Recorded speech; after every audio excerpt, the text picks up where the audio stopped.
Bonjour à tous. Donc, je vais me représenter brièvement. Je suis Lucie Garcin, la présidente de l'ISNAR-IMG, l'intersyndicale nationale autonome représentative des internes de médecine générale. Et je suis interne de médecine générale à Lyon. Donc, je vous remercie pour votre invitation et notre invitation à intervenir pour donner le point de vue des internes à cette plénière. 12 000 MSU à venir dans les territoires, quels en sont les enjeux ? Le premier enjeu qui vient forcément à l'esprit, c'est la formation des internes. Les maîtres de stage sont les formateurs des internes de médecine générale. Lors des stages ambulatoires, cœur de notre formation de futurs généralistes. C'est en stage que l'interne acquiert ses compétences de futur médecin et de médecin. Multiplier l'offre des terrains de stage par des lieux et des modalités d'exercice variés, c'est une condition garante d'une découverte de l'ensemble des richesses de notre spécialité. Pardon, je suis un peu malade. C'est au contact de pratiques variées que les étudiants sont sensibilisés aux possibilités offertes par notre profession. Ils sont par là même invités et encouragés à penser la médecine qui leur ressemble. Il est important d'offrir aux étudiants des terrains de stage variés au plus près des bassins de vie pour leur permettre de découvrir les différents besoins de santé spécifiques des populations. Je vais revenir sur la cartographie un peu plus tard d'ailleurs à ce sujet. Formés dans les territoires et auprès des maîtres de stage aux pratiques variées, les internes pourront découvrir les territoires et les modes d'exercice et commencer à mûrir leurs projets d'installation et d'exercice futurs, construire leur futur réseau. Former un interne en ambulatoire, c'est aussi permettre l'enseignement de la gestion de l'entreprise qui est le cabinet médical, trop peu présente dans la formation des internes, et pourtant reconnue comme un frein à l'installation des futurs professionnels. Il en est de même des démarches administratives du médecin. Le déploiement des MSU en nombre dans les territoires est donc important pour favoriser l'installation des futurs internes de médecine générale. Les internes sont conscients des enjeux et des problématiques d'accès aux soins actuels. Et les internes sont prêts à s'installer. Rappelons un peu les chiffres. Selon une enquête sur les souhaits d'installation qui avait été réalisée par l'ISNAR-IMG, 75% des internes se déclaraient prêts à s'installer en zone rurale ou semi-rurale. Près de 90% d'entre eux se disaient prêts à exercer dans une zone déficitaire.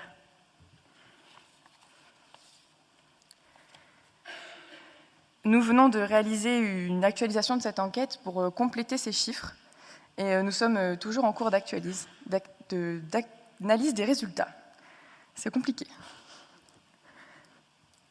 Certes, le recrutement des MSU est un levier indéniable pour l'accueil des internes sur le territoire, mais il ne doit pas être isolé. Il doit permettre, en amenant les étudiants dans les territoires, un ancrage territorial avec des conditions d'attractivité développées qui passent aussi par un accompagnement de l'étudiant. Par exemple, via l'hébergement. L'ISNAR-IMG porte depuis longtemps de nombreuses propositions pour répondre à ces problématiques logistiques.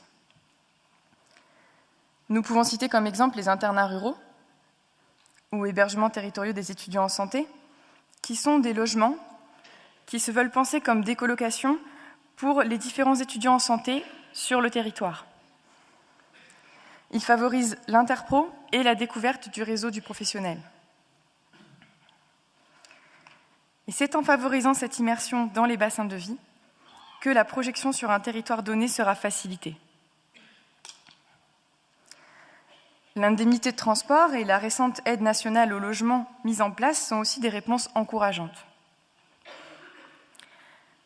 Malheureusement, il avait été identifié via une enquête que 95% des internes déclaraient ne pas connaître les aides à l'installation en place dans leur région.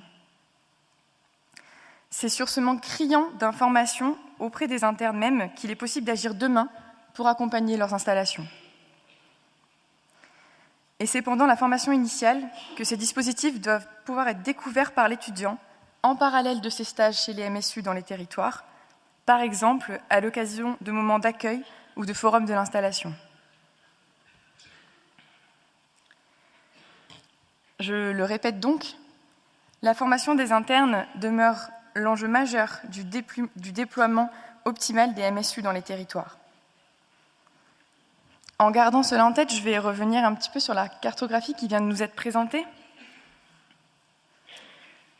Nous sommes heureux d'observer cette répartition homogène des MSU sur l'ensemble du territoire. Comme nous venons de l'énoncer, il est important que le maillage des formateurs couvre l'ensemble du territoire pour, à terme, garantir un maillage de l'offre de soins. Je souhaite néanmoins interroger la répartition de ces MSU par rapport au nombre d'internes inscrits dans les subdivisions. En effet, nous le savons, les étudiants ne sont pas répartis de façon homogène entre les subdivisions. Vous l'évoquiez, professeur Saint-Lary, à l'heure actuelle, l'offre de formation ne permet pas encore à l'ensemble des étudiants de 2e et 3e cycle de réaliser leur stage ambulatoire tel qu'énoncé dans les textes réglementaires. Tous les étudiants de second cycle n'ont pas accès au stage ambulatoire chez un médecin généraliste. Quant au 3e cycle et au virage ambulatoire amené par la réforme, environ la moitié des subdivisions, cette année encore, est obligée de l'appliquer sous sa forme transitoire. Nous constatons par ailleurs, dans plusieurs subdivisions, l'éclatement de binômes ou des trinômes de praticiens qui permettent de pallier au manque effectif de MSU pour accueillir les internes à la fois en stage de praticien niveau 1, en stage de praticien niveau 2, le SAS-PAS, et en stage SAF. Cela entraîne fatalement un appauvrissement qualitatif du parcours de formation des internes, et nous ne pouvons nous satisfaire de ce genre de mesures adaptatives. Afin d'assurer une formation toujours plus performante aux étudiants, il reste important de poursuivre les efforts de recrutement des MSU. Nous saluons l'effort réalisé ces dernières années pour augmenter ce nombre, comme cela a été énoncé dans l'introduction, qui est majeur et à souligner. Mais il convient de penser ce recrutement selon un ratio en lien avec les effectifs d'internes et d'externes dans les subdivisions et les capacités de formation qui y sont nécessaires. 12 000 MSU dans les territoires demain, c'est donc surtout une réalité qui doit se concrétiser au plus tôt pour une formation de qualité des étudiants et des généralistes de demain.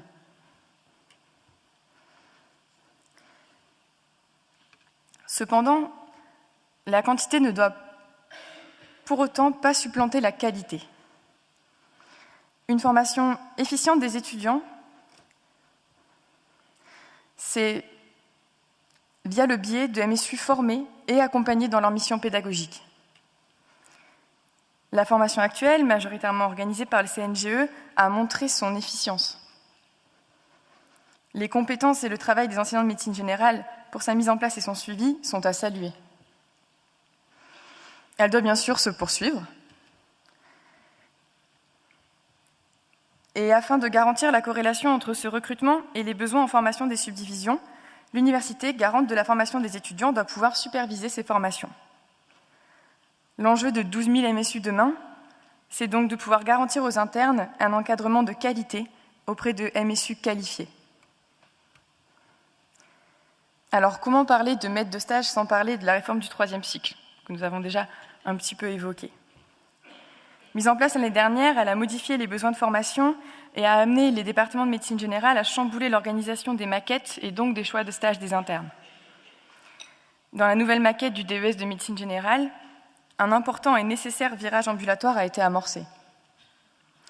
Les internes de médecine générale vont maintenant tous réaliser 2 stages en ambulatoire au moins, un en niveau 1 et un en SAS-PAS. Les stages en santé de la femme et de l'enfant sont également pensés pour être réalisés en ambulatoire. La volonté initiée par cette réforme est de former les internes de médecine générale au plus près de leur exercice futur. Avec 12 000 MSU demain dans les territoires, qui doit s'accompagner d'une augmentation nécessaire du nombre d'enseignants de médecine générale, c'est un DES repensé en 4 années qui peut s'envisager pour la médecine générale. Afin de poursuivre cette idée de personnalisation des parcours de formation et de permettre à chaque interne de se former à l'exercice qu'il souhaite, nous avons mis au point à l'ISNAR-IMG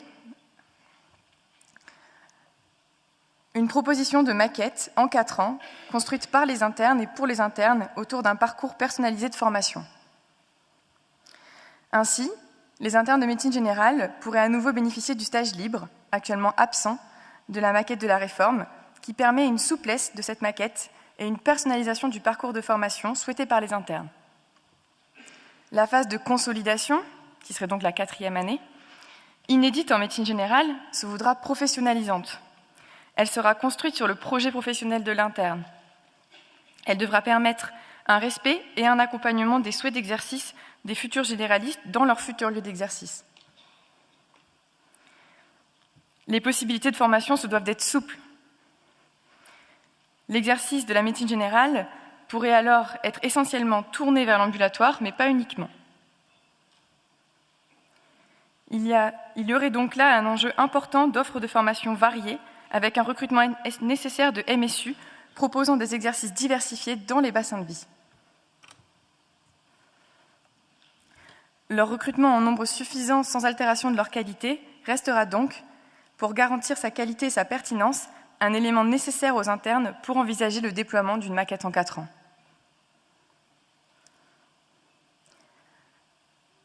Les enjeux liés à la présence des MSU dans les territoires sont donc nombreux. Pour conclure mon propos, je vais résumer les principaux enjeux que j'ai évoqués à la présence de ces 12 000 MSU demain dans les territoires.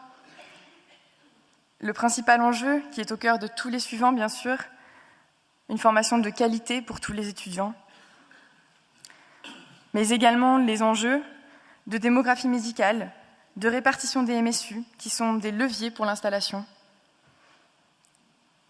et des enjeux de développement et de perspective pour notre spécialité, avec une évolution de notre formation vers un parcours plus personnalisé et plus en lien avec les projets des futurs professionnels. Merci à tous pour votre attention.